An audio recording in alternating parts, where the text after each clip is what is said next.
بهرت هذا الكيان كبلابو إنه أمهد علينه سجوتينه سشرفن ماركساي موسنو hanti dhowraha xilka hadda wareejinaya mudane maxamed oo aanu anagu si dhow u soo wada shaqeynay xafiisalka ku yaala baanu mararka qaar ilaa labada habeenimo ku gaadhi jirnay markaanu ka shaqeynay tirakoobkii shaqaalaha rayidka yaani arrimaha hufnaanta iyo dhowrista hantida waxa kamida in la helo tira sugan oo shaqaalaha dawladda u shaqeeya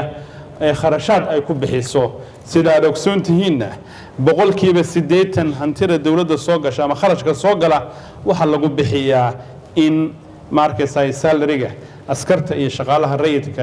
iyo qaybaha lagu fuliyo oo hanti fara badan oo hadda dalkan uu haysta waba yartahay laakiin waxaynu toleynaa weelkii iyo agabkii suurto gelin lahaa inuu dhaco kobac dhaqaale waxana aasaas iyo saldhig u ah ama budhig u ah in la helo hay'ado maaliyadeed oo si hufan u maamula una maareeya maaliyadda dalka gacanta ku hayo aanu mahad celino marka una saabino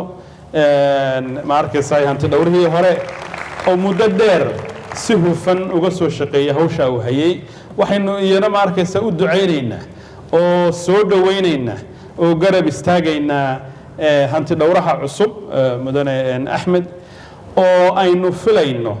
in dawladnimadu waa qori isu dhiibay halkii uu kaga tagay hanti dhowrihii yaro halka ka sii wadi karo waxaana kugu bushaareynaya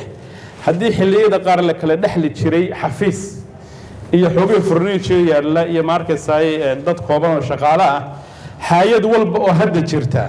way ka duwan tahay 10 sano ka hor say ahayd 5 sano ka hor say ahayd sanada ka hor say ahayd oo kobac iyo korid iyo horumar ba ka dhex socda waxaad la wareegi doontaa xafiis aad u qurxoon shaqaale aad u carbisan qorshayaal cadcad oo lagu hiigsanayo himilada xafiiskaasi uu leeyahay si uu doorkiisa u qaato waxaan rabaa markaa inaan hal mar una mahad celiyo markay hanti dhowrihii hore iyo shaqaalaha tababaran ee aynu maalin walba aragno hawsha wacan ee wadan halkan aynu ka arkaynay inta waxa raacaysa arrimaha hanti dhowrku ama maareynta maaliyadda iyo hantida iyo markaysaay ilaalinta shuruucda la rabo in lagu maamulo waa arrimo aasaas u ah dawladnimada waa arrimo udub dhaxaad u ah diin cafinta waa arrimo markaysaay halbeeg u ah dawlad wanaagga iyo halka adduunka aynu kaga jirno marka layna leeyahay Soomaaliya meel hoose kaga jirta arrimaha ma taqaana accountability-ga guud ahaan macnaheedu ma aha inaynu dad ahaan iyo qoom ahaan iyo ummad ahaan dadka kale ka hooseyno macnaheedu waxa weeye hay'adaheeni dawliga ahaa ba korniimo ku jira qaran jabkii ka bacay meelaha u horeysay diiradda la saaray lagu cabirayaana waa xafiiskan iyo xafiisyada u dhigma waxaynu hubnaa dhamaantiin in isbedel cad lagu sameeyay oo muuqda xafiiska hanti dhowrka markaysa hay'adaha kale maaliyadda la macaamilo ee bangiga dhexe wasaaradda maaliyadda waxa hagaya ee loo hoggaansamayana maaha afkaarta iyo aragtida uu shakhsiga marka loo magacaabo la imanayay waa ilaalinta iyo u hoggaansanka iyo ku shaqaynta shuruucda iyaga waxaan ku soo ururinayna mudane gudoomiye hanti dhowraha cusub waxaad haysataa fursad dahabi ah oo aad hawsha ku sii wado xukuumadda iyo baarlamaankana waxa ku waajibtay maadaama xafiis madax bannaan aad tahay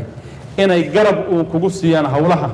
aad markaysaa ay qabanayso reportiyada aad soo saarto la dhaqan geliyo shaqadana aan carqabad lagu noqone run ahaantii loo hoggaansamo talooyinka ka soo baxa xafiiskaaga oo ku rajo weynahay inay wax badan ka tari doonaan dawladnimada waxaan jeclaan lahaa in aynu dhammaanteen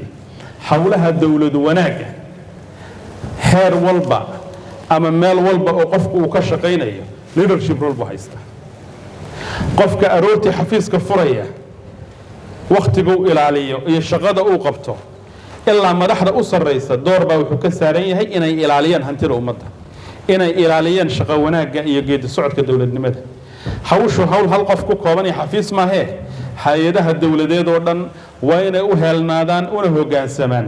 shuruucda qawaaniinta iyo markaysaa habraacyada maaliyadeed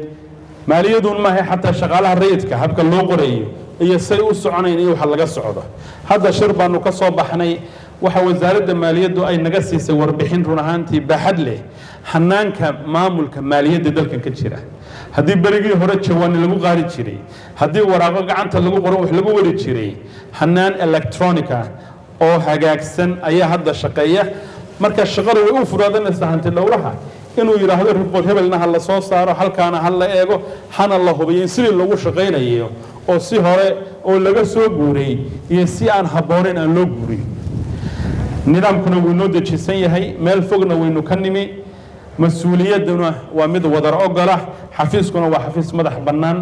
qorshe iyo istiraatiijiyadna leh howlwadeenna carbisanna leh u malayn maayo in martaqaanaa challenge badan aad face garanayso laakiin hawshu saasay u socotaa xilkuna waa meerto oo maalinba nin baa loo magacaabaa ama gabar baa loo magacaabaa mid baa ka baxa guul baynu dhammaanteen rajaynaynaa